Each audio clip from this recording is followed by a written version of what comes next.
going to love it!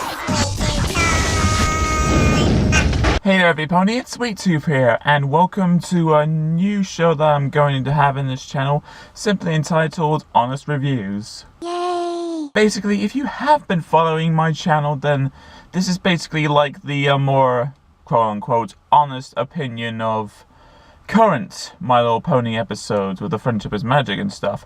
Explaining is magic is more in the comedic sense and more editing and ha ha ha and stuff.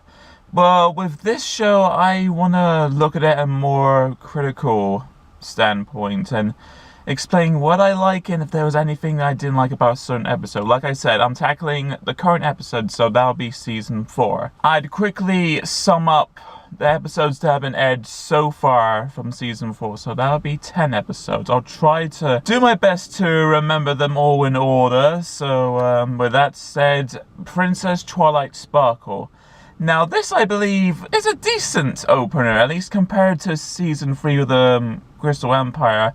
This is better, because with the Crystal Empire, I knew they were introducing us to new stuff, and that was creative of that, but I just didn't compare to the other season premieres, like with the Return of Harmony and, of course, Friendship is Magic. Whereas with this group of episodes, I was a lot more intrigued, like, I wanted to know what was going to happen with the elements of harmony, how Twilight was adjusting to being an alicorn as well as a princess. Discord returns. I can't think of who doesn't freaking love Discord. It's nice to see him back. At first, I thought she was literally in the past, like, oh no, she's going to interfere, or maybe even, heck, Nightmare on the Moon is back. But no, it's just the past, which, don't get me wrong, it's great to finally see how it all turned out, and obviously the animation with that was well done, but that was a major, not a major one, I was a little peeved off by that, but whatever. The episode was still great. It paves way for future events what I've gathered so far. Next, I believe, is Castle Mania. Now, this episode, I like to compare it to two episodes from two other different shows. One is Blue from Foster's Home for Imaginary Friends, where the friends have some spooky goings on and they think there's a ghost there, and it's just sort of fun to see how they attempt to catch it and just be all creative of how scary it can be. Another example is the Count Duckula episode One Stormy Night, where there's different stories in there with what's going on in the castle. It intertwines all together nicely, but they're all different stories and a little creepy too at that. The reason I bring this up is because I feel like Castlemania does the same thing, but it's very good at what it does. Rainbow Dash and Applejack try to see who can stay in the castle longest. Rarity trying to fashion up the castle. It would have been just a standard episode, but just remembering all these other shows and / episodes that I remember watching as a kid, that brought back memories, and like I said, it's just a fun little episode. I have no real problems with it. Daring don't. It's nice to see Rainbow Dash get more of a fangirl sense, and I like to think that this episode is like a testament to the Brony community, where they would see a celebrity who either worked on the show or is just, you know, does online stuff or whatever. It's a testament to Rainbow Dash that she acts like we would if we would see a person that awesome / famous or whatever. That's the main thing that stands out to me in the episode, that in a way it's sort of a tribute to the Brony community who might get a little too excited for their own good. Flight to the finish. Most of the episode played out like I thought it would. I mean, you know, the three Cutie Mark Crusaders are practicing to compete in the Equestria Games, I believe. Diamond Tiara sabotages their plan so that way she'll win, her team will win instead, and it'll be Scootaloo who's the victim of this because apparently she can't fly.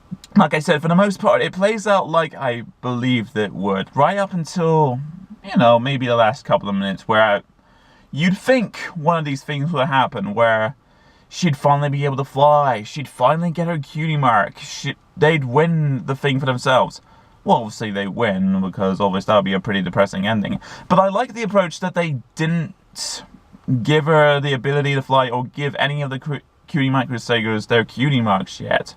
In another show, you expect them to get in that kind of award just to be like, oh, at least got what you got in the end.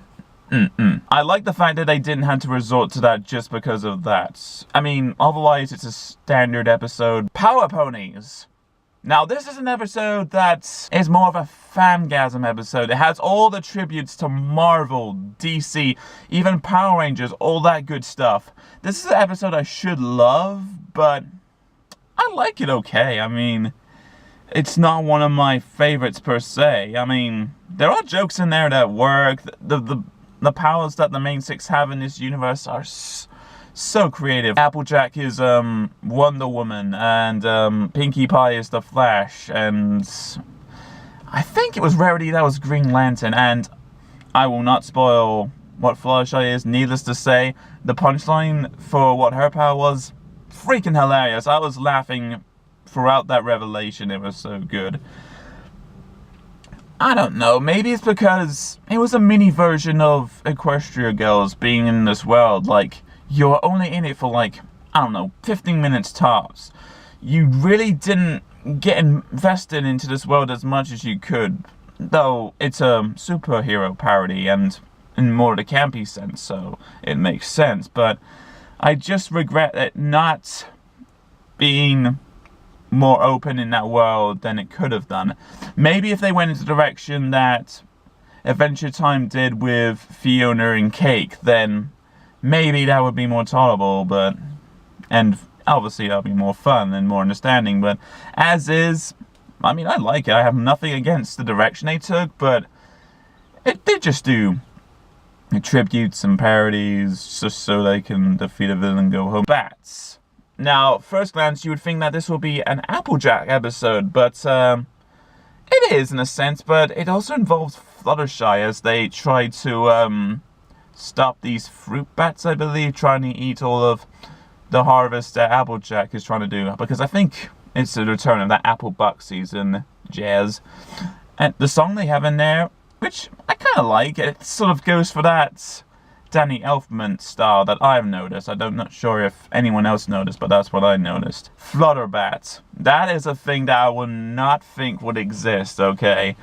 It has that aura of cuteness, yet creepiness at the same time. You can correct me if I'm wrong if you want, but it's a thing that I didn't think would exist, but you know what?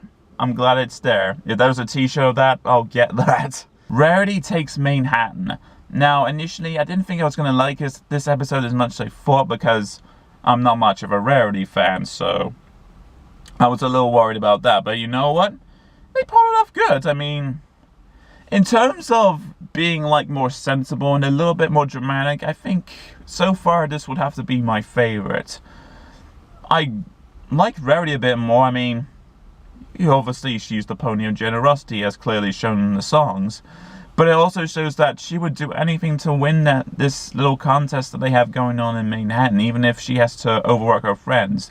At first glance, you thought, oh, she's a prick. I don't like her anymore. But it's in the sense that's understandable, and her opponents against her in this little thing is sort of one-dimensional villain. But I guess her game is like, I think it's like she is talking like this even when I know I win, and you know, whatever. I know a few people from actual New York who can testify that even though it's not a direct representation of the actual city, Manhattan does it pretty close. I mean, from what I've seen, Manhattan looks cramped. People have an attitude and stuff like that, but guess with the power of friendship, anything can happen, really.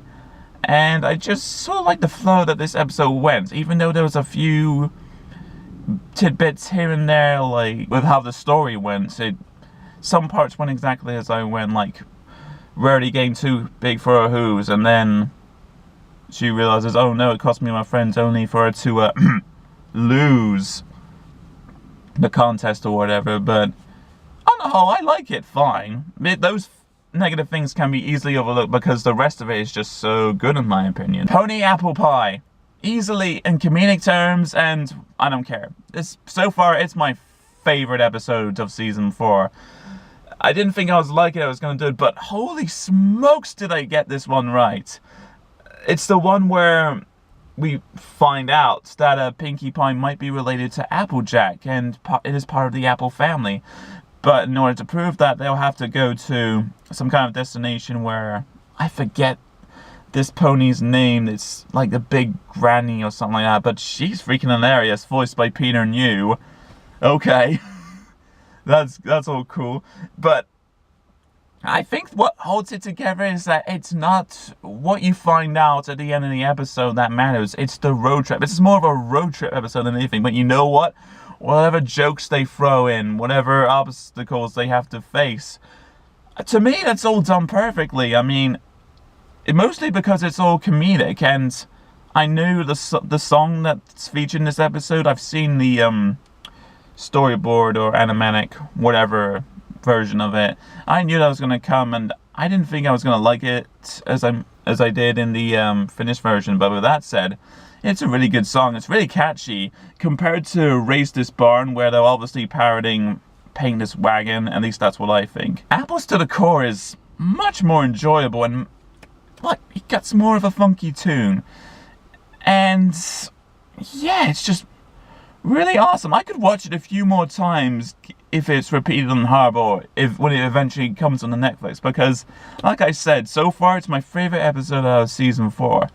And then lastly, you get to Rainbow Falls. A good episode. I mean, another Rainbow Dash one. I would love to see other ponies get the focus like Twilight, but obviously, as I'm speaking right now, Freezer Crowd has already aired, so whatever. But in terms of Rainbow Dash, for some of her episodes, you know she's getting boastful, and you know she's going to learn at the end, so why keep repeating these episodes? I mean, we've seen it a few times before. I mean, even at the end, whenever she chooses her friends over the...